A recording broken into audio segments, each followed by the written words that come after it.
తమిళనాడు ముఖ్యమంత్రి MK Stalin India కూటమి తరపున బీహార్లో ఎన్నికల ప్రచారం నిర్వహించారు.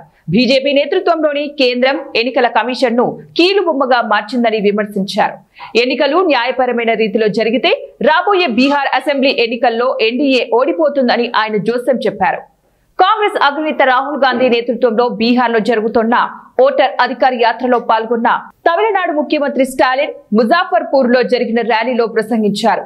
మోదీ నేతృత్వంలోని కేంద్రం ఎన్నికల సంఘాన్ని రిమోట్ కంట్రోల్ ద్వారా నడుపుతూ దానిని కీలుబొమ్మగా మార్చిందని ఆరోపించారు. బీహార్ ప్రజలకు ఓటర్ల జాబితా నుంచి తొలగించడం సరైంది కాదని స్టాలిన్ తమిళంలో జనాన్ని ఉద్దేశించి చెప్పుకొచ్చారు. ఇండియా కూటమి పార్టీలు ప్రజాస్వామ్యాన్ని కాపాడడానికి ఐక్యంగా ఉన్నాయన్నారు. రాహుల్ గాంధీ, తేజస్వి యాదవ్ మధ్య స్నేహం కేవలం రాజకీయ సంబంధం కాదని, ఇది ఇద్దరు సోదరుల మధ్య సంబంధమని స్టాలిన్ అన్నారు. ఈ స్నేహం వారిని విజయ తీరాలకు చేరుస్తుందని, ప్రజాస్వామ్యాన్ని కాపాడటానికి తామంతా ఐక్యంగా ఉన్నామని స్టాలిన్ తెలిపారు.